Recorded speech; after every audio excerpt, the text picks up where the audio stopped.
Hey guys, tonight we lie flat on the damp prairie grass. You blink up at a sky that looks too heavy with stars. Like someone spilled a glitter jar over midnight velvet. It's cold enough to sting your fingertips, but not quite frostbite territory yet. Somewhere off to your left, you hear it. The first low rrrbb of a boreal chorus frog.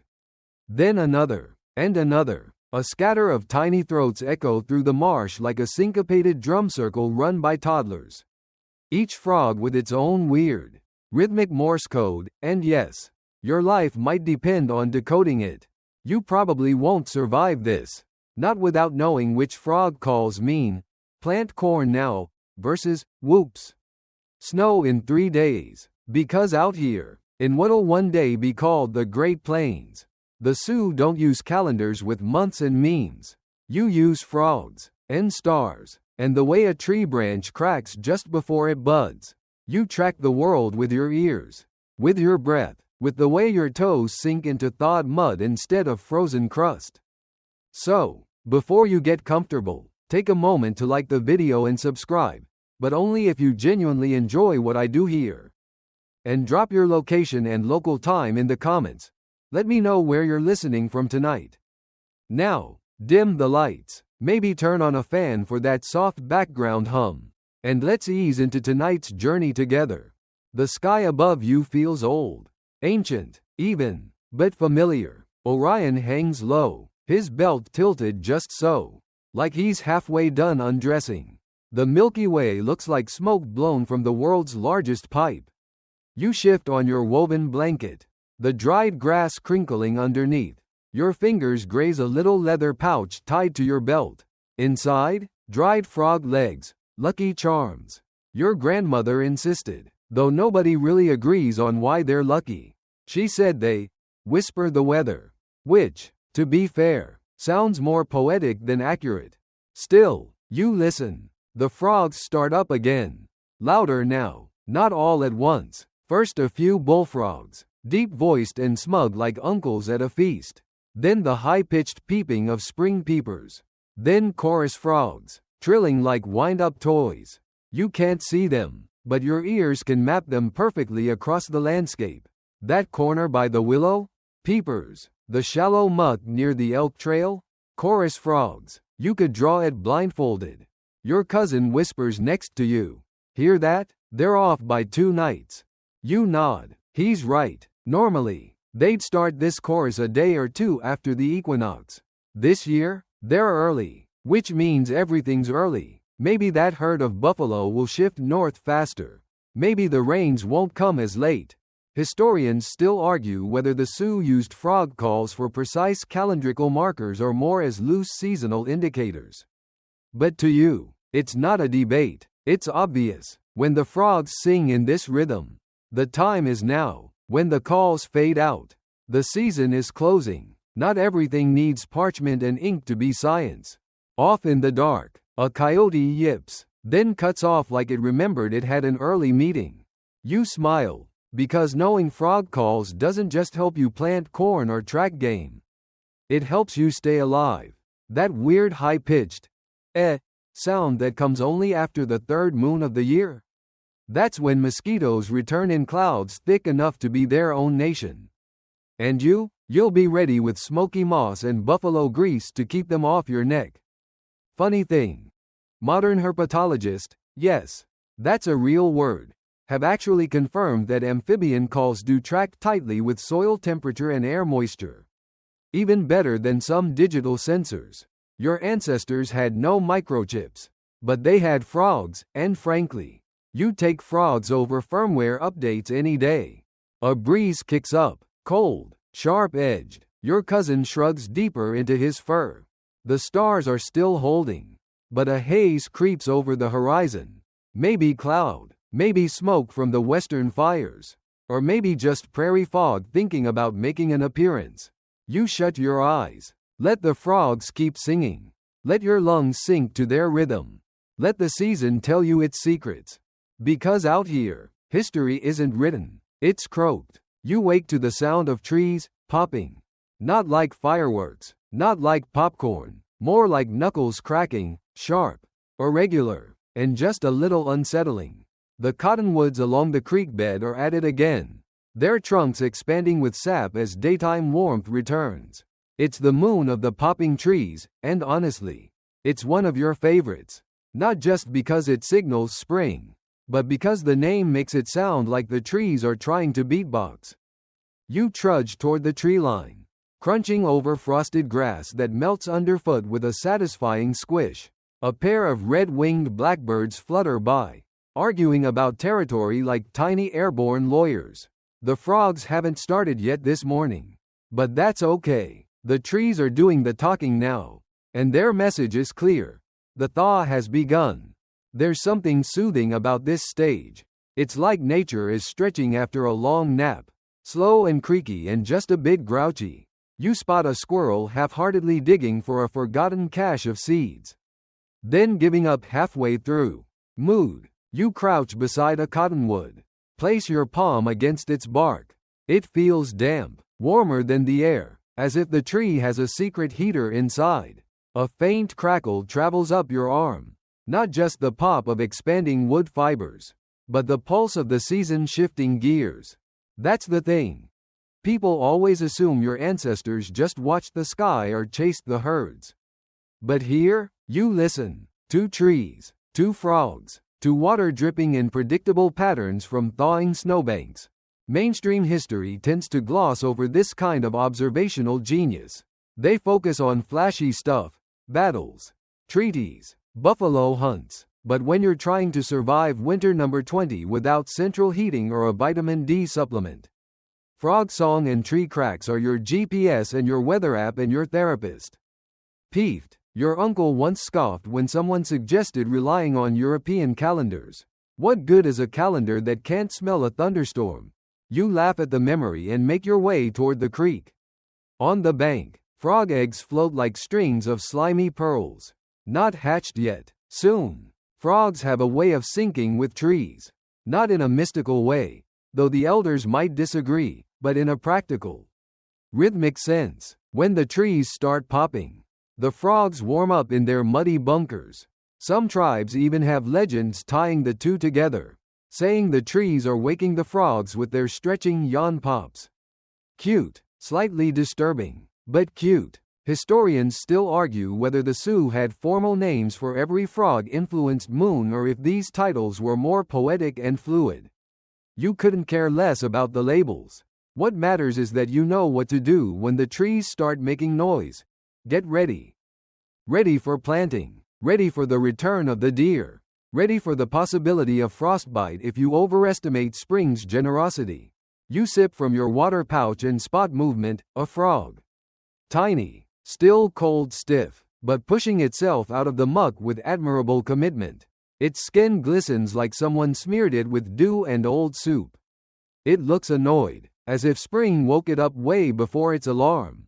Same. Little dude. Same. A dragonfly flits past. Early. Confused. Somewhere overhead, a hawk lets out a lazy cry, probably commenting on your bedraggled hair. You run your fingers through it. Yep. That's a twig. You take out the little frog bone pendant around your neck. Run your thumb across its surface. It was your grandfather's. He used to say each pop in the trees was a drumbeat meant to wake up the earth's heart. Was he being metaphorical? Maybe. Or maybe he just liked messing with you.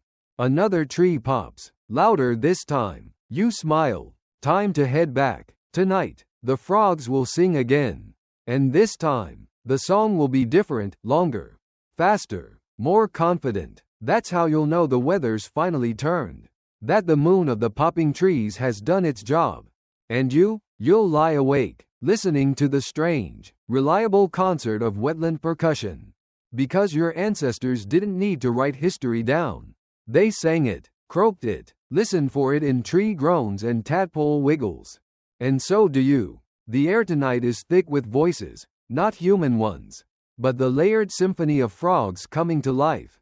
You step carefully along the soggy edge of the marsh, your moccasins squelching with each step. A slow rhythm that somehow fits right into the background music of the wetlands. And calling it music isn't a stretch. You could swear some of these frogs are trying to harmonize. It always starts like this. One lonely voice. A brave soloist testing the waters, literally and figuratively.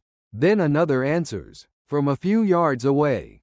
Then a third. Suddenly, the whole swamp is throbbing with overlapping tones. A swampy wall of sound that somehow doesn't clash. It builds in layers, like someone's orchestrating a frog opera and forgot to tell the humans. You squat low to listen. Not just hear, listen. Because this isn't background noise. It's a calendar, a forecast, a warning, and an invitation all rolled into one. Each frog species has its own time, its own song, its own cue. Spring peepers are the rock stars of early spring, high-pitched, relentless, and just a little smug. Chorus frogs take the mid-season shift. They're fast, creaky rattle calls like someone running a thumb across a comb. And when you hear the deep bass tones of the leopard frogs, that's when the nights get warm and the air smells like damp grass and thunder. Historians still argue whether the Sioux actively cataloged frog calls by species or by sound alone. But either way, your ears know what to do. You've been trained to hear not just which frogs are calling, but when they start, how fast they repeat, how loud they get. Too early? There's a cold snap coming. Too quiet? Could be drought. Too many? Storms. Not enough? Pestilence. Okay, that last one might be your aunt exaggerating. But she's not wrong that frog silence can mean something is off. You lie flat on a sun-warmed rock and just absorb. The frogs crescendo and decrescendo like breath. In, out, loud, soft. Some calls last for full minutes. Others blurt and pause, like shy kids at a spelling bee. You don't need a clock. This soundscape is your clock. One of your younger cousins flops down next to you. Hair still damp from a creek dunk. Think they know we're listening? You shrug. I think they don't care. That's what makes them honest. It's true. Really. Frogs don't lie. They don't fake a season. They don't sing if the soil's too cold or the air too dry. When they start calling, you know the world has turned that invisible corner from not yet to now. And that's when your people act. The frog chorus tells you when to dig roots, when to start watching the sky for storm signs, when to expect the first bugs, and yes, when to start planning feasts. Because if the frogs are loud, so are the earthworms. And if the earthworms are squirming, you're getting close to prime planting time. A mosquito buzzes by your ear like it's trying to join the band. You slap it away, but not before it gets a taste. Frogs really need to eat faster. You lean back and let your fingers trail through the grass. It's still a little cold, but the scent is right. Mud, new shoots, that vaguely sour tang of things decomposing just enough to be useful. You spot a frog nestled in the reeds, eyes like golden marbles, throat inflating and deflating like a tiny balloon. You watch it for what feels like forever. There's something comforting in that repetition. No drama, no panic, just throat in, throat out, like it's been doing this for thousands of years and plans to keep going for thousands more. Somewhere behind you, an owl hoots. Somewhere further, a fire crackles where elders are probably making jokes about how slow the youth are these days. Meanwhile, you're lying here feeling time stretch and compress around you. It's funny how something as simple as frog noise can anchor you so completely. But it does. You could fall asleep here. You almost do. Because this isn't just noise.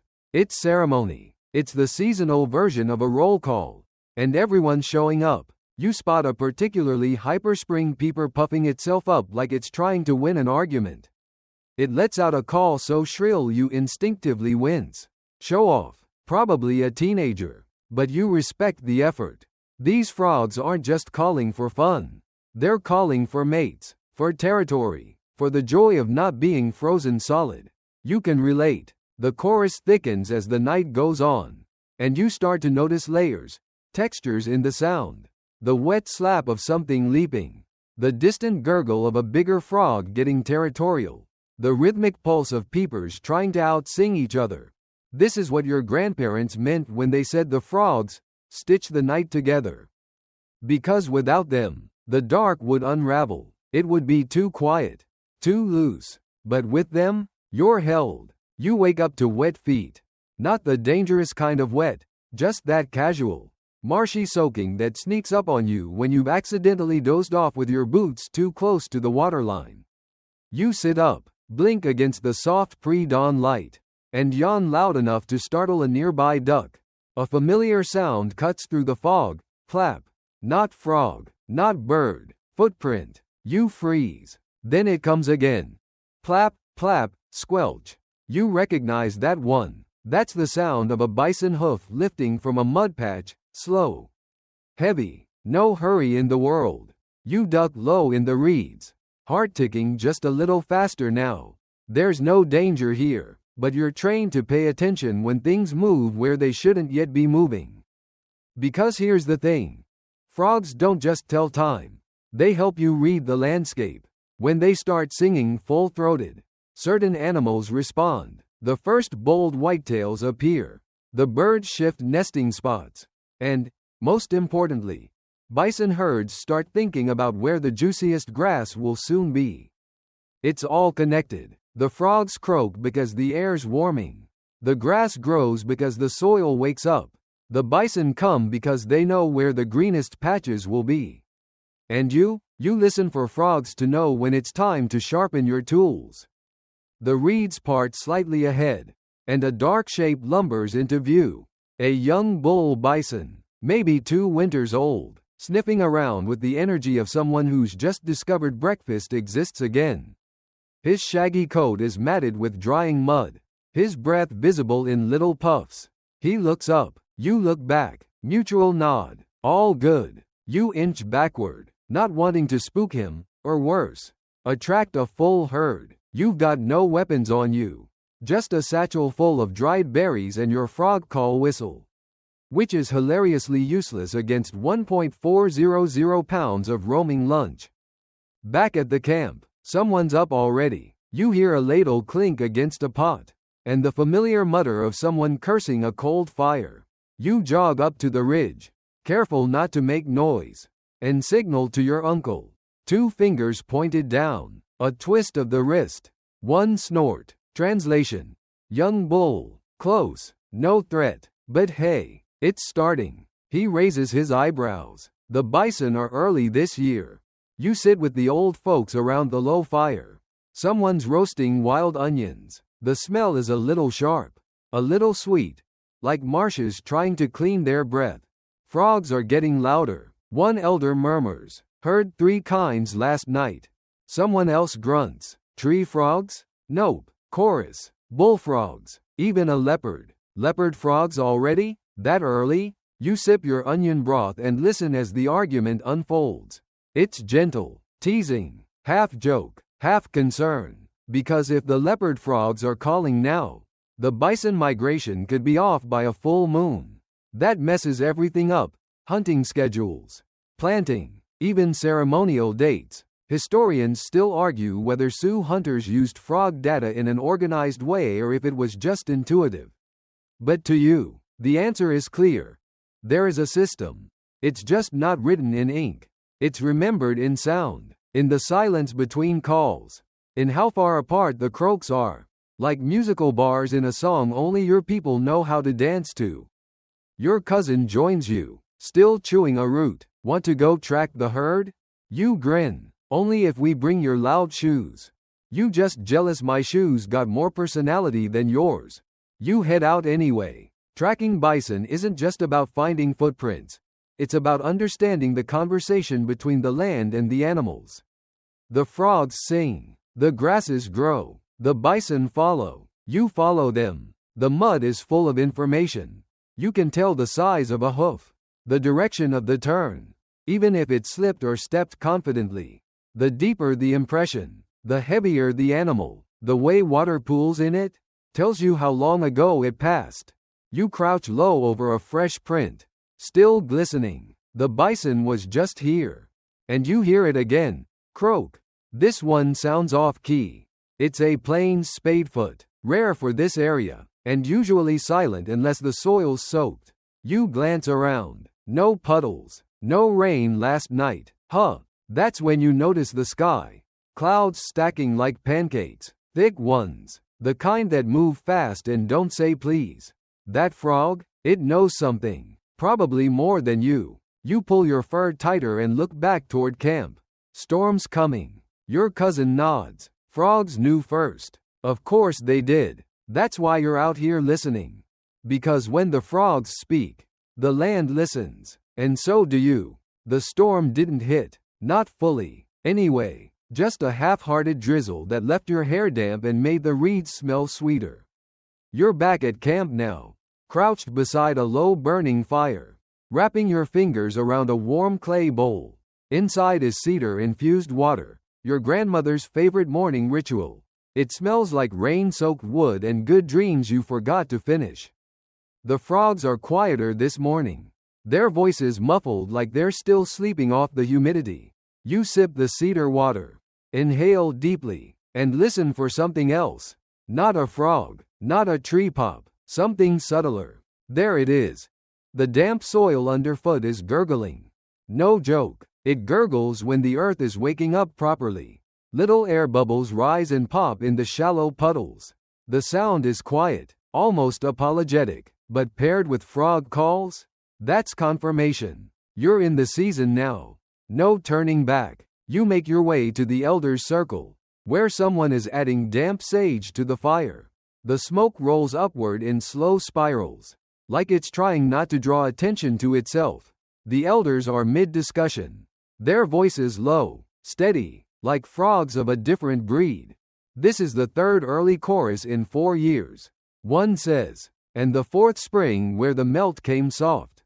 They glance your way as you approach, not with suspicion, more like checking if you've been paying attention. You have. Your uncle hands you a damp pouch of tobacco. You sprinkle some onto the fire. A gesture of respect, a signal that you're listening, not just hearing, but listening. The conversation turns to frogs again. They came after the second new moon this year. Someone points out, same as the year the geese skipped us. Another mutters, there's always someone keeping track. Not on paper, not with quills and ink, but in stories, in smells, in sounds. You're starting to realize your brain is slowly becoming one giant, squishy recording device, filed not by dates, but by scents and frog species. A younger cousin is fiddling with the bundle of reeds he's turned into a fake frog trap. It's bad craftsmanship, but his enthusiasm is high. I'm gonna catch the first 3 callers and name them. Someone chuckles. Careful, they might name you. Because in the old stories, frogs have their own opinions, their own motivations. One tale says a frog once refused to call when the spirits demanded it, so he was cursed to croak forever. Another claims frogs can smell lies in the air and go silent when people stop being honest with the land. You poke at the fire, letting the conversation wash over you like mist. The smell of damp soil mingles with the cedar smoke, forming a scent that feels like history. Historians still argue whether the Sioux linked lunar cycles to frog calls as formal ecological markers, or if it was more a coincidence of seasonal familiarity. But you know better. It's not either, or. It's both. The frog calls match the moons. Not always perfectly, but often enough to matter. The moon of the breaking ice. The moon when frogs wake. The moon of fat grass. All of them trackable through sound. You shift your weight, and the moss beneath your feet squishes again. You smile, even the ground is talking. Later, you head out alone, not to track anything, just to feel things. You find a spot near the shallows and lie back again. The sky is wide open now, clouds gone, and the sun just starting to threaten the horizon with pink. The frogs are warming up again. Some tentative croaks, a few overconfident trills. The chorus is gathering. You close your eyes, try to pick out each voice. Spring peeper, chorus frog, leopard. You think you hear a wood frog, but it's hard to tell. It's doing that weird quack-honk hybrid that always makes you think it's messing with you. And somewhere, below the calls, is the rhythm of the wet soil. Bubbling, breathing. You swear you can smell the moon rising. That's what the elders say. that each moon has its own scent. The frost moons smell brittle. The grass moons smell sharp. This one smells like melting, like promises, like old things waking up with sore backs and saying, "Fine. I guess we're doing this again." The frogs agree. One of them lets out a croak so long and weird you half sit up to make sure it's not choking. Nope, just very passionate about spring. Apparently, you hear footsteps behind you, your cousin again. He sits beside you and doesn't say anything. That's how you know he's starting to get it. The best frog listening happens when you shut up. Together, you listen. To the frogs. To the soil. To the season stretching its limbs. The shield is heavy, but not in a bad way. You turn it over in your hands, tracing the edge where rawhide wraps tight around the painted rim. The center is stained ochre. Sun faded and scuffed from last year's buffalo stampede. Yes, that one, where you heroically tripped over your own spear. Good times. But what catches your eye now, what really matters, is the frog. It's been painted with care. Squat and vibrant, limbs splayed in mid-leap. Its back gleams faintly where a bit of mica was worked into the paint. It's not decoration, it's a signal. Because long before frogs were bedtime soundtracks and romantic swamp ballads, they were survival guides, honored enough to paint on shields, to carve into flute handles, to weave into beadwork with the kind of reverence usually reserved for eagles and dreams. You heft the shield and remember the story. Your great-grandmother painted her first frog after surviving a spring flood. Said the frogs warned her before the river rose. Said their calls came early. Desperate, full of urgency. She listened. Others didn't. You do. Down by the river, someone's practicing their form with a spear. Each lunge is punctuated by a grunt, by the slosh of feet in the marshy edge. The air smells of willow sap and thawed fish guts, classic spring training aroma. You set the shield down and move toward the artist's tent.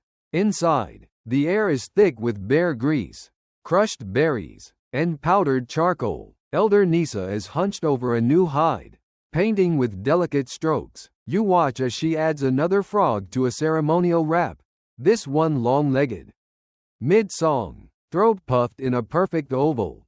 Chorus frog, she says without looking up. Fifth moon, when the clouds hang low. You nod. That tracks. She paints it next to a spear-wielding warrior, which you assume is either symbolic or deeply optimistic. The frog is the loudest thing on the hide. Historians still argue whether such depictions were merely seasonal decoration or symbolic tools in warfare.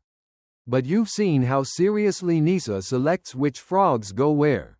She says no two frogs sing the same prophecy. Some mean good hunting, others, storms, a few, trickery. You never trust a frog with red eyes.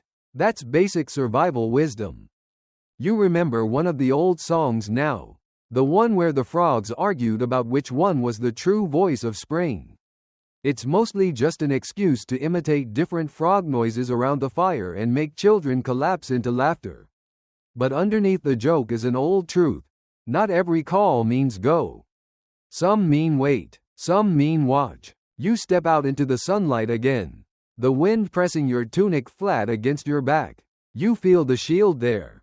Its painted frog like a whisper on your shoulder. Out by the edge of camp, you hear it again. R-R-R-R-R-R-R-R-B-I-T. Deep, low, leopard frog. That's a shift. The chorus frogs sing with urgency and optimism, like a calendar trying to hype you up for planting. But leopard frogs? That's mature time, planning time. That's when the frogs stop flirting and start scouting. You head toward the river's edge, where the reeds grow tall and dense. Sure enough, there's one sitting there, brown-green skin, golden eyes half-lidded, expression full of judgment. It stares like it knows you haven't sharpened your tools yet. You nod respectfully and step back. Later, around the central fire, a few warriors gather to oil their weapons and retell last spring's greatest hits. The shield with the frog makes an appearance, leaned against a log where the firelight can flicker across its paint. One of the younger kids asks, "Why a frog?" The eldest smiles, because frogs talk more than people, and lie less. Everyone chuckles, but it's true. Frogs never say what they don't mean. They don't call unless the world says now. You can trust that. You lie back again, the fire casting shadows across your feet, your shield nearby, your ears tuned. The frogs are back at it. Not full volume tonight, but a steady rhythm, confident, settled, a different tone. You close your eyes and try to hear it not just as a sound, but a message. Earlier in the season, the songs were quick, jittery, full of anticipation. Now, they're long, grounded, like the frogs know where they are and what they're doing. You inhale. So do you. Because in a world where everything shifts, weather, migration, the moods of your cousin, frog songs don't lie. They don't flatter. They just are. And they say, be ready. Silence. You sit upright. At first, you think maybe you overslept. Maybe the frogs already finished their nightly performance and tucked in for the day. But no, the sky is still that murky blue-gray that comes just before full dark. The reeds sway gently in the breeze. The water ripples. The birds have gone quiet. But the frogs? Nothing. No rrrbits. No peeps. No creaks. Not even the usual impatient sighs from that one bullfrog who always croaks like someone woke him from a very weird dream. You frown. Your ears search the air like they've lost a tune. It's not the first time this has happened. And it won't be the last. But every time it does, you can't help but feel a sliver of unease slide down your back. Because frog silence isn't random. It's not laziness. It's a message. You stay completely still, letting your breath go shallow. Listening, waiting. You can hear a distant owl, a few rustling insects, one lonely cough from your cousin near the fire. Still no frogs. You remember your grandmother's voice, how she used to say, when the frogs fall quiet, the earth is holding its breath. Historians still argue whether frog silence was used by the Sioux to predict storms, predators, or spiritual disturbance, but you've seen it for yourself. Sometimes, when the frogs stop, something else starts. Last time it happened, there was a cougar in the area. The time before that, a flash flood that turned the lower camp into a soup kitchen for ducks. You move slowly through the brush. Steps soft. The marsh feels paused. The usual night hum has a nervous edge, like everything is waiting for something else to make the first move. Then a twig snaps to your left. You freeze. Nothing happens. No growl. No footstep. Just more quiet. You crouch low, heart thudding like a misplaced drum. Maybe it's nothing. Maybe it's something. You've been trained for both. But you keep thinking about the frogs. How 1 minute they were part of the landscape, and the next, gone. You remember an old story, half warning, half bedtime tale. It said the spirits sometimes walk in silence. And when they do, the frogs don't dare speak. They go still, submerged, throats clenched shut like fists. Another tale claimed frogs go quiet when humans lie too much. When someone in the camp breaks their word or dishonors the land. In those stories, the frogs vanish out of disgust, like a musical protest. Either way, the result is the same. No frogs, no rhythm, no guidance. You make it back to the fire and find your uncle poking at coals. He looks up, face serious. You heard it too? He asks. You nod. Didn't hear it, actually. He grunts and tosses another log on the fire. Might be a spirit, might be a cat, might just be the wind holding its breath. You sit beside him, letting the fire warm your arms. Your cousin joins a few minutes later, tossing down a bundle of damp moss. I checked the north side.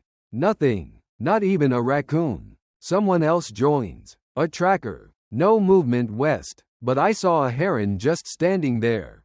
Not even fishing. Like it was, waiting. That makes everyone go quiet again. Because when birds, frogs, and fireflies all pause at once, that's not coincidence, that's choreography. The quiet stretches on, and you begin to notice how loud silence is. Every crackle of the fire feels exaggerated. Every footstep sounds like thunder. You lie back again and stare at the stars, hoping they'll offer some reassurance. They don't, but they do look extra crisp tonight. Maybe that's something. Then, suddenly, BLLRRRP. It's a single note, unremarkable, honestly, just a tired-sounding peep from somewhere deep in the reeds. But it's everything. Another joins, then another. Within minutes, the whole marsh is humming again, like someone unmuted the world. You exhale. The frogs are back, and that means whatever it was, storm, predator, ghost, misaligned spirit, is gone. Or satisfied, or at least, no longer a threat. You glance at your uncle. He nods once, slow. Whatever it was, he mutters. We heard it leave. You sit in the grass, feeling the rhythm return. Frogs reclaiming their airspace, sound folding around you like a warm blanket. You never realize how much comfort noise gives you until it disappears. Especially the noise that tells you the world is still turning, still safe, still singing. By midday, the frogs are louder than your aunt after too much sweetgrass tea. It's not just the croaking anymore, it's the sheer density of them. You swear the marsh has doubled in frog per square foot. Every puddle wiggles with movement.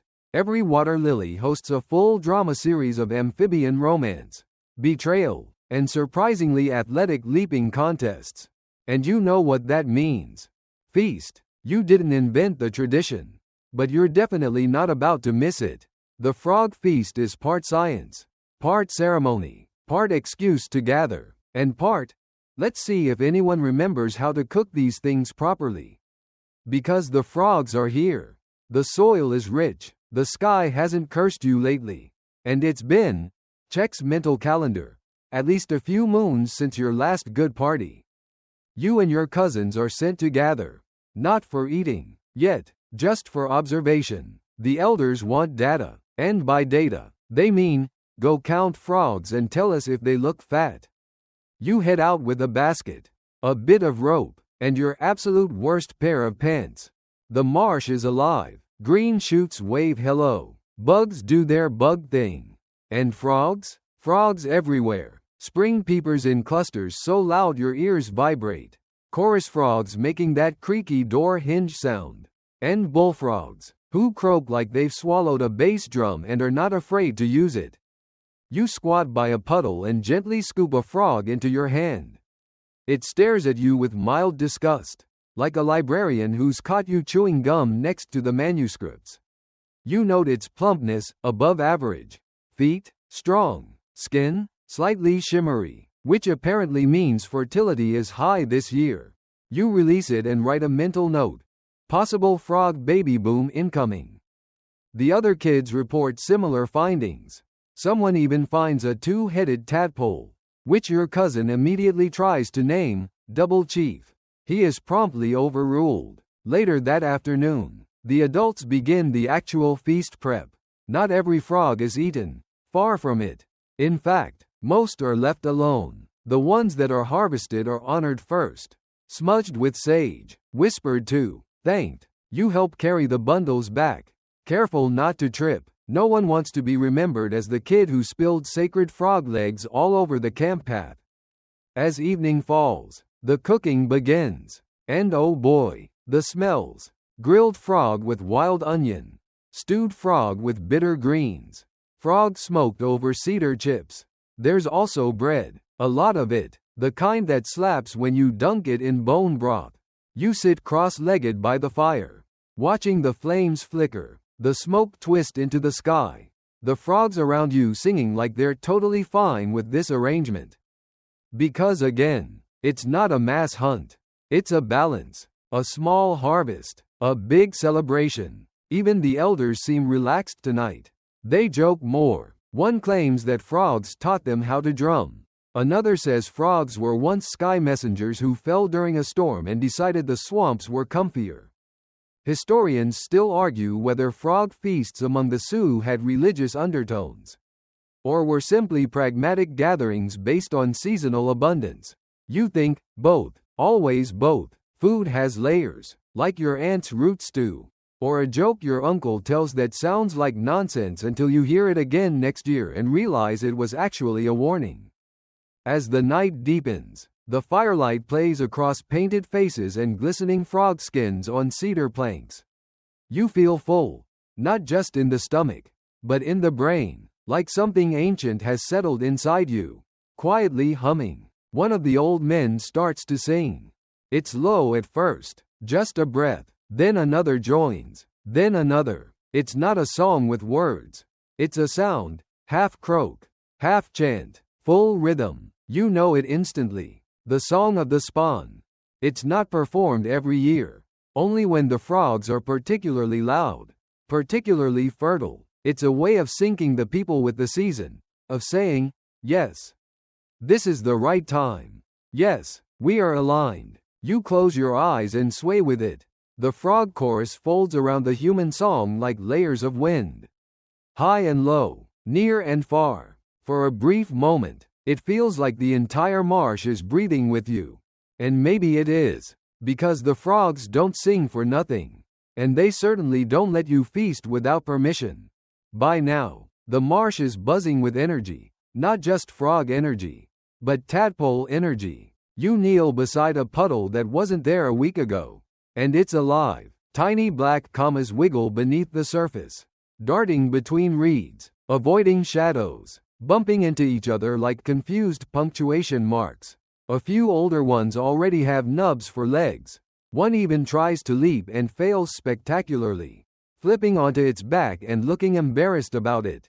It's tadpole season. The elders call them water sparks, the first visible signs that frog songs are more than just noise. They're promises. You reach in and let your fingers swirl through the cool water. Careful not to disturb too much. The movement feels like stirring a pot full of wiggling hope. You lean closer and sniff. Because yes, you sniff tadpoles now. That's who you are. The water smells like copper, algae, and rain-soaked wood. That combination means something. Heavy storms soon. That's not just you guessing. That's training, passed down from relatives who swore the first hatching tadpoles always came days before the big clouds rolled in. The connection? Nobody's entirely sure, but it's reliable. Historians still argue whether tadpole tracking was genuinely predictive or just pattern-seeking folklore. But your feet are wet, your ankles are covered in mud, and your gut says, yep, storm's coming. Back at camp, someone is tying wind barriers to the tent poles. Your cousin's out testing the bark buckets for leaks. Meanwhile, you're lying on your stomach, counting leg nubs. Some tadpoles grow fast, some slow, some swim like fish, others like toddlers in oversized pajamas. You're not judging, just observing. The way their tails twitch, the shape of their eyes, even their tendency to swarm in groups or stay solo, all of it means something. Probably. First swarm was early, your uncle says, squatting beside you, same as the year of the 3 hailstorms. You nod. You remember that year. You still have the dented cooking pot to prove it. Later, you help carry the observation baskets, small reed bowls lined with wet moss. No one's collecting for keeps. You're just checking sizes, measuring growth, noting patterns. The healers say early tadpoles mean early rains. The warriors say fast-swimming tadpoles mean successful hunts. Your cousin says extra wiggly tadpoles mean he's finally going to win at dice. Everyone's got a theory, and honestly, they all have a point. Because you don't just observe nature here. You interpret it. You live with it. Tadpoles aren't pets. They're not decor. They're early warning systems with tails. One girl insists she saw a tadpole glow blue. Just for a second. She swears it was a sign of lightning spirits. Her brother rolls his eyes so hard he nearly falls over. The adults don't laugh, though. They just listen. Because every story, even the wild ones, holds some truth, especially in spring, especially when the frogs are watching. Later that evening, you walk down to a different pond. A quieter one. The kind that's perfect for reflecting on life or skipping stones or talking to water spirits if you believe in that kind of thing. You crouch and whisper, Hey, tadpoles, what's next? You're only half joking. The water ripples. A frog leaps nearby. You flinch. You're not proud of that. But it happens. Then you laugh. Because even when the frogs aren't directly giving you instructions, they're always part of the conversation. Behind you, someone hums a soft melody. You think it's the rain waiting song. You've heard it only a few times, usually when clouds look heavy but stubborn. It's supposed to coax the weather into doing what it already wants to do. Like encouraging a baby bird to fly by cheering from below. You join in, just a little. Why not? The air smells electric, that crackly, pre-storm sharpness. You think you see heat lightning flicker behind the hills. Back at camp, someone's covering the food pits. Kids are called inside, tools are tucked away, but you stay a little longer, watching the tadpoles dance. Because tomorrow, the water will rise. The frogs will call from new places. And the tadpoles? They'll vanish into the swelling marsh, carried by the season, scattered like notes in a song only they understand. And you'll listen. As always, you're wearing a frog. Well, part of one. A small, sun-dried frog bone, strung on a thin strip of deerskin and tied loosely around your neck. It's not particularly flashy. No feathers, no beads, no carvings, just smooth, pale bone with a slight curve that fits against your collarbone like it was always meant to be there. You didn't ask for it. It was given. One evening, an elder handed it to you with a grunt and a nod, the traditional Sioux way of saying, "This might save your life, or at least make you interesting at parties." You asked what it meant. They said, "It listens better than you do." Which? Fair. But you've noticed something since you started wearing it.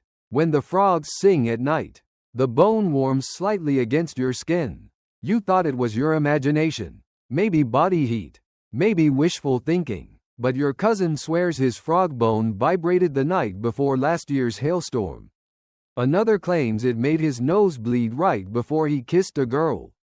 Honestly, both sound plausible. There's a lot of mystery packed into a bone that used to belong to something that spends most of its life wet and unimpressed. You sit by the elder tent, watching one of the medicine women grind herbs into a paste. She sprinkles crushed frog skin into the mix. Not for flavor, obviously, for focus. She says frog skin, when dried under the right moon, helps dreams stay still long enough to be read.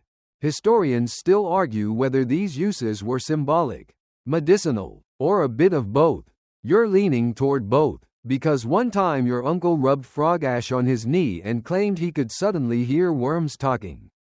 It probably wasn't true, but the next day, he dug up 3 full hands of nightcrawlers and landed the biggest trout of the season.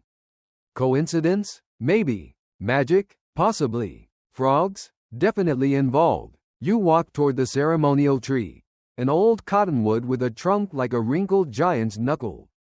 Tied around it are little offerings, bones, beads, tufts of animal fur, even a tiny frog-shaped bead carved from riverstone. You tie yours beside it. Not for good luck, exactly, more like gratitude, for the warnings, for the songs, for the damp humor they bring to a life that can sometimes feel too dry.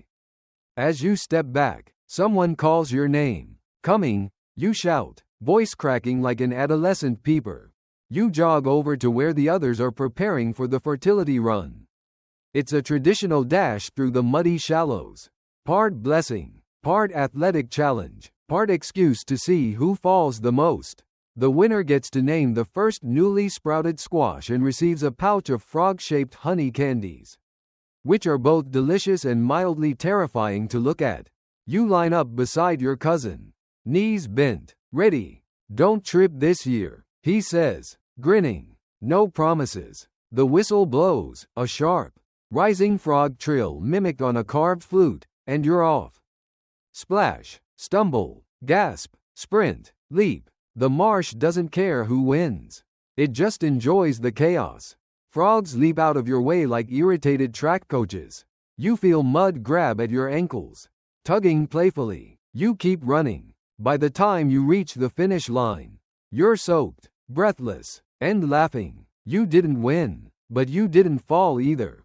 That's improvement. Later, as everyone gathers again by the fire, someone tells the story of the Frog Bride, a tale where a warrior fell in love with a mysterious woman who only sang at night, who always vanished before dawn.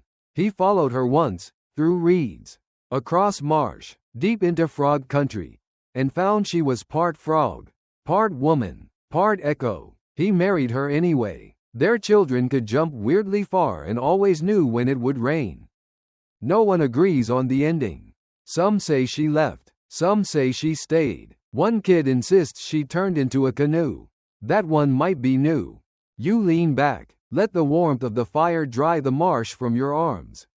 The frog bone pendant resting against your chest. You feel connected to the frogs, to the earth, to the version of yourself that somehow understands all of this without needing an exact explanation. Maybe that's what the frog bone is for, not magic, not prophecy, just a reminder that listening matters more than knowing. And if a bone can do that, you're going to keep wearing it. Night is thick tonight, thicker than usual. The stars are still out, sharp and bright, but the darkness between them feels denser. Like the sky's holding its breath. You lie flat on the ground, hidden in the tall grass just beyond camp. Your hands grip the cool earth. Your ears tuned not to frogs this time, but to what hides between their songs. Because tonight isn't about planting. It's not about feasting, or naming squash, or whispering to tadpoles. Tonight is about watching, and surviving. You're part of a patrol group, small, quiet, chosen for your ability to hear better than you talk. Your cousin calls you, frog ears, which he insists is a compliment. You've embraced it. You're listening for patterns, not in footsteps, those are easy. Not in whispers, those, too, are simple. You're listening for frog disruptions. The way their calls suddenly halt in one direction. The way a chorus stutters just long enough to suggest movement. The subtle silences that flow like ripples, tracing where something, or someone, just passed. Because the frogs are your scouts now. You glance across the grass at the others, spaced out like shadows, all listening, no talking, no signals, just ears. Back at camp, tensions have been high. The trade path has been quiet, too quiet. Stories float in like fog. Rival scouts spotted, strangers seen along the river. A camp to the west, ransacked. No one panics out loud. But the night patrols have doubled. And the frogs? They've been inconsistent. One elder said it best. When frogs talk in circles, someone's walking in straight lines. Historians still argue whether the Sioux used frogs as literal war alarms or if the connection is more poetic. But here in the grass, where you lie flat with your heart thudding like a war drum, it doesn't feel poetic. It feels real. You remember last spring's ambush. Frogs had gone dead silent half an hour before the attack. Everyone chalked it up to weather. Only afterward did someone realize the clouds had been clear and still. The frogs had stopped because something unnatural moved through their home. You promised yourself you'd never ignore that silence again. Tonight, it's different. The frogs are calling, yes, but the patterns are off. One patch to the south is loud, too loud. Another, near the riverbank, silent, not normal silence, gaping silence. You point with two fingers. Your cousin nods. You both start creeping. You keep low. The grass smells like iron and wet rock. Your knees brush against damp moss. Somewhere, a cricket chirps once, then stops like it regrets being social. Then you hear it, a subtle splish. Not a frog, too heavy. You freeze. Another step, then stillness, and then, absurdly, a frog croaks again, as if to say, yeah, I saw that, you better, too. You make your way back to the lookout circle. Wordlessly, your cousin etches a symbol into the dirt. 2 lines. One broken. Movement. Interrupted path. Unknown traveler. The elders respond quickly. No shouting. Just adjustments. Fires banked lower. Outer guards shifted. Runners sent to check the southern bluff. All because frogs changed their song. You sit at the edge of the camp now, cross-legged, shield resting across your lap. The firelight dances low. The frogs have resumed their usual rhythm, almost like they're satisfied you got the message. You watch the trees, listen to the dark. The frogs sing on, and you wonder, do they know?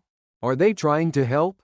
Or is their honesty just a byproduct of survival? Either way, you'll take it. One older warrior leans over, muttering just loud enough for you to hear.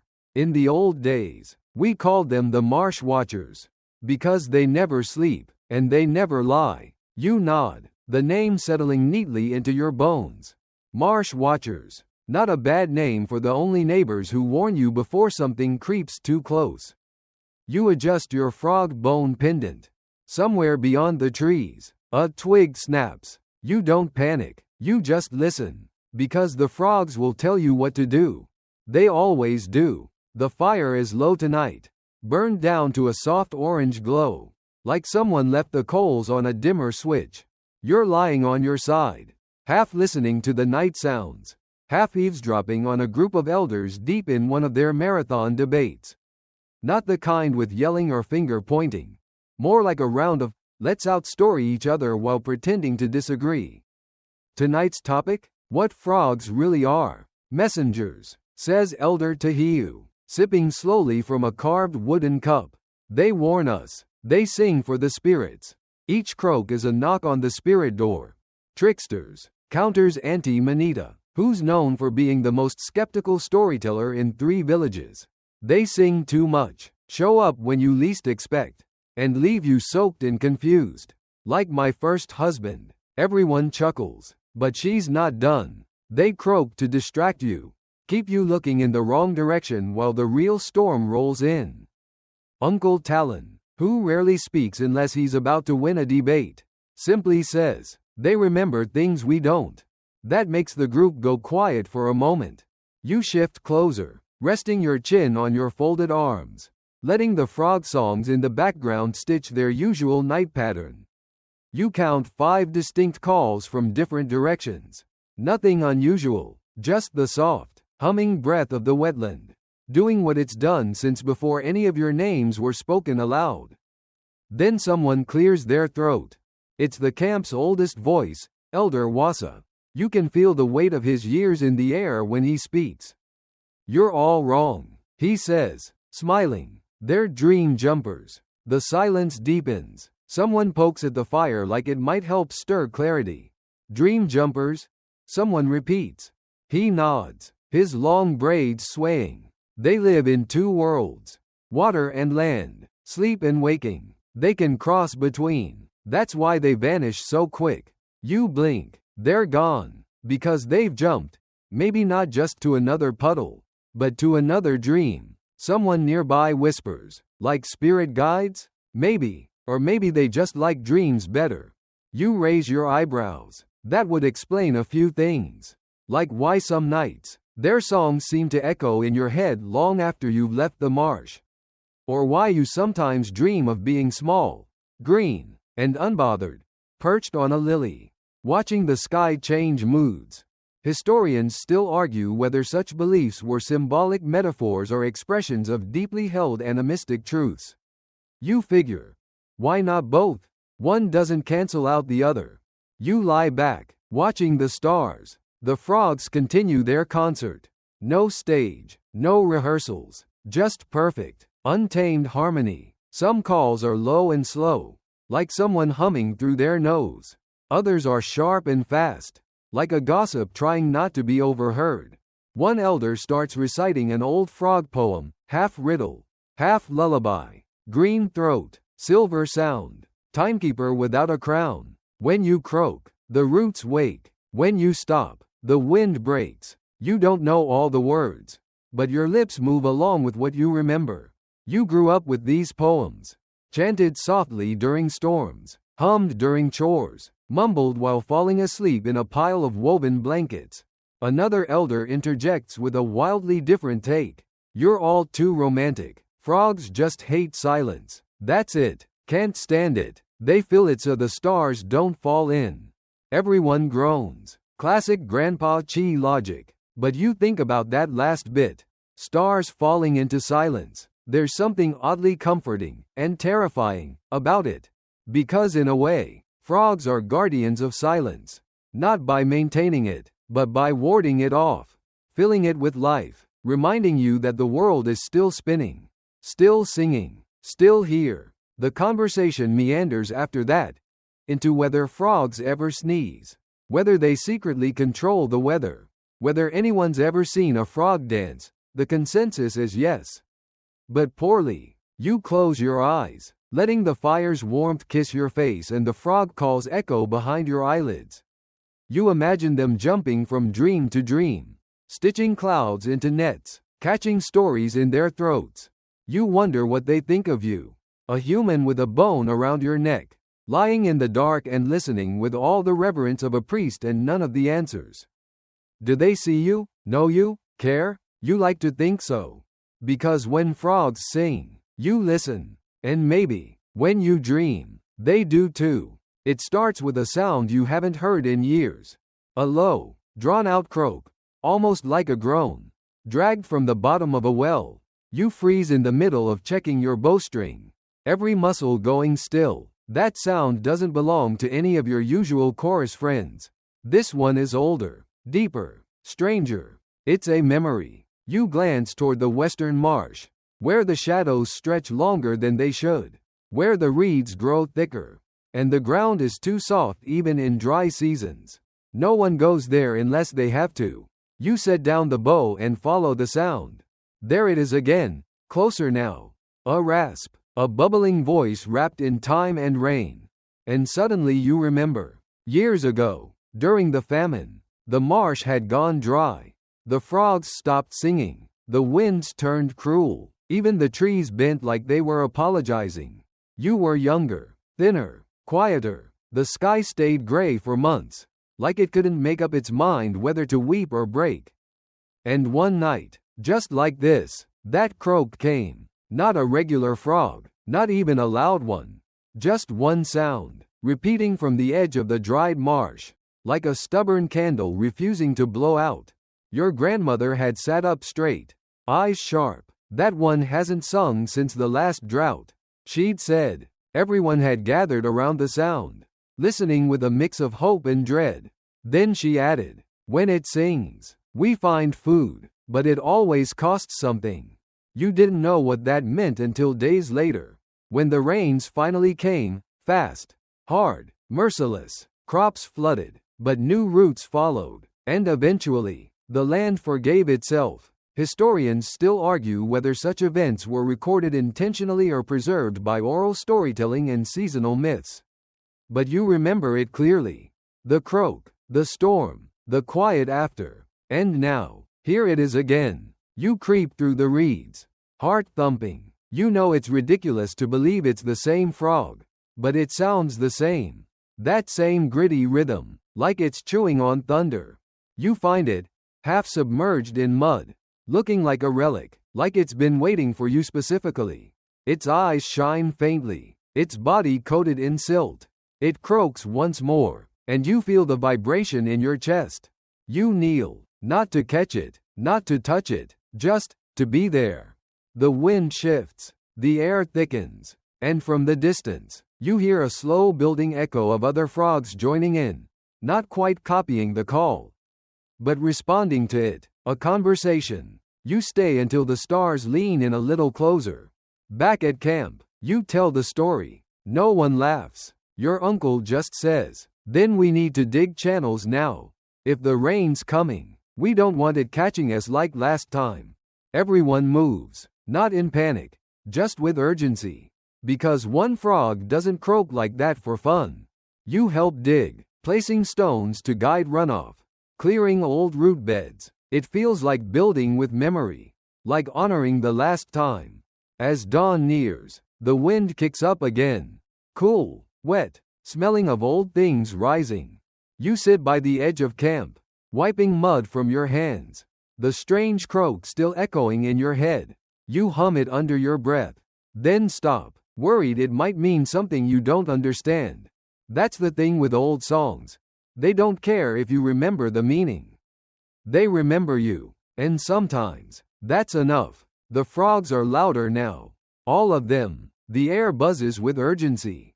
You whisper, "We heard you." Because sometimes survival isn't just reacting. Sometimes it's remembering. It starts, like most suspicious things in life, with laughter. Soft, giggly, badly stifled laughter from behind a willow stand. You're supposed to be watching the marsh for signs of beaver activity. But instead, you end up spying on a secret gathering. And by secret, we mean painfully obvious. 3 young Sioux, 2 girls, 1 boy, huddled near a still pond, crouching low, whispering like they're plotting a heist. The boy tries to imitate a frog call. It's terrible, something between a cough and a hiccup. The girls cover their mouths and snort. He grins, undeterred, and tries again. This time, slightly better, almost passable. You've heard worse, from actual frogs. And suddenly, you realize what you're watching isn't some goofy frog impersonation contest. You're watching courtship. You stay hidden, because interrupting this moment would be like barging into a ceremony. Which, in a way, it is. Among your people, frog watching has always been more than biology. Sure, the elders use it to predict weather and track soil temperature. But the younger ones? They use it to flirt, to compare frog impressions, to walk together along the water's edge, discussing which species calls the longest or leaps the farthest. Historians still argue whether the Sioux considered frog watching a formal social ritual or just convenient dating cover. But you've seen enough to know. Frogs are the best wingmen. The boy points at a real frog nearby and whispers something clearly exaggerated. One of the girls slaps his shoulder playfully. Boom! Ancient romance technique achieved. You remember when you did this too. You were younger, knees always muddy, voice cracking at all the wrong moments. You drag a girl out near the cattails and pretend to be very interested in the rare phenomenon of synchronized peeping. It was mostly nonsense, but it worked. And the frogs? They didn't judge. You lie back and smile as the trio near the pond begins mimicking a full-blown frog chorus. It's off-key, chaotic, and undeniably charming. One girl adds a dramatic ribbit, then doubles over laughing. The boy tries to beat it with a bullfrog rumble so intense he nearly falls over. You can't help but laugh out loud. Oops! They spot you instantly. A beat of silence. Then someone calls, "You gonna join or just creep from the bushes like a toad?" Fair enough. You wander over. Raise your hands in surrender. Didn't want to ruin the mating calls. They groan. One girl rolls her eyes. But she's smiling. You sit on a nearby rock as they go back to their croaking. Now a little more self-conscious. But not much. That's the thing about frog watching. It breaks the ice and melts it all at once. It's awkward and sweet and messy and timeless. Later, back at camp, the older women tease the young ones about their field research. Everyone pretends to be scandalized. But secretly, they approve. Because courtship tied to the land, to the rhythms of frogs and water and shared laughter, that's the kind you want. It's not flashy. It's not ceremonial. It just works. You remember your aunt's story. How she met your uncle by showing off her tree frog impression. Said he followed her for 3 days just to hear it again. Said she knew he was the one because he didn't laugh until after she finished the call. You make a mental note to add your own version of the tale someday. Around the fire, the conversation shifts toward songs. Someone sings one of the old courtship tunes. The kind that mimics the frog calls in rhythm and tone. It's silly, full of nonsense syllables, and always ends with a pretend splash, like someone jumped into the marsh for love. You clap along, the firelight flickering across smiling faces, damp braids, shining eyes, because the frogs don't just sing about weather and war and soil. They sing about timing, about pairing, about chances not taken and leaps that land, or don't. You think back to that old frog you saw yesterday, the ancient one with the voice like a broken drum. You wonder if it's ever been in love, if frogs even think like that. Probably not, but then again, You've seen one sit motionless for hours just watching another from across the water. Sounds like love to you. The night grows deeper, the calls quieter, and somewhere, someone's still giggling in the dark. You hear it before you see it, the last croak of the season. Not dramatic, not loud, just a slow, raspy rrrbit that cracks in the middle like an old drumskin. It comes from the far edge of the marsh, just as the sun begins to surrender to a dusky orange sky. The air is crisp now, sharper than it's been for weeks. You wrap your blanket tighter and feel the wind tug at the corners like it's trying to remind you of something.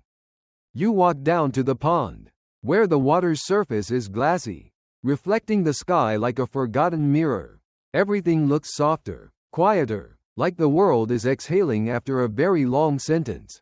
The frogs, once a screaming, chaotic chorus, are now mostly gone, hidden, buried, silenced by instinct, by cold, by the slow turning of the earth toward sleep. The marsh feels like a stage after the performers have packed up and gone home, mud-stained and still humming with the memory of noise. You crouch low, somewhere in the reeds. A single frog lets out one last croak. Then nothing. That's it. That's the one. The last note. You sit in the mud and wait, just in case there's an encore. But there never is. Frogs don't do curtain calls. When they're done, they're done. Back at camp, people are packing up the last of the foraging baskets. The seasonal tools, frog traps, tadpole bowls, weather drums, are tucked away, cleaned and wrapped. You see one of the kids tucking a painted frog stone into their pouch like a good luck charm. You remember when the season began, when the first calls came too early, when you thought the bison migration might shift, when your cousin fell in the marsh during the fertility run and blamed it on spiritual sabotage. It all feels so close and so far away. You walk past the ceremonial tree and see the line of frog charms tied around its trunk. Some are faded, some are new, all of them tell a story, of this year, of last, of ones long gone. You touch the frog bone at your neck, now warmed slightly by your skin. It doesn't vibrate tonight, doesn't hum, just rests. The wind rustles the cattails. You think of the silence that came weeks ago, that eerie pause before the storm. You remember how the frogs told you what no tracker or scout could. Historians still argue whether Sioux people tracked frog silence as a calendar marker or as something more spiritual. But you've felt the silence. You've lived through it. And you know this part is important. Because the last croak isn't an ending. It's a bookmark. A soft little sound that says, close the chapter. But don't forget where you left off. You lie back in the grass, eyes on the early stars. Orion is back, one belt loop lower than before. The air smells like dried leaves, old smoke, and the faint promise of frost. Someone starts a soft hum by the fire. One of the slow seasonal songs. The kind that doesn't try to tell a story so much as remember one. You hum along. You all do. You sing not for the frogs, but because of them. Because they taught you the rhythm. Because they left you with silence. Because they'll be back. They always are. Now, you breathe a little slower. Your body is warm, wrapped in a blanket, your head cushioned by the thought of cool grass and flickering firelight. The frogs are gone, yes, but their echoes linger in your bones like lullabies hummed in another room. The stars overhead are steady, familiar, a quiet kind of company. You remember the smell of cedar smoke, the hush of reeds swaying in the dark, the gentle weight of a frog bone charm resting at your chest. There's nothing left to do, no more to listen for. Not tonight. Your ears ring with phantom croaks, soft and low, like memories warming themselves beside your thoughts. And you let them stay. You let them settle. The marsh, once alive with chaotic song, now sleeps. The tadpoles are hidden. The water is still, but the rhythm never leaves. You carry it now, in your breath, in the way your thoughts rise and fall like little waves lapping the bank. The last croak has been sung. The world is quieter. You are still, so let your muscles go slack. Let your mind fold softly into the dark. Let the frogs, those small ancient singers, hold your dreams just long enough for you to drift away. You're safe here. You're home. Good night.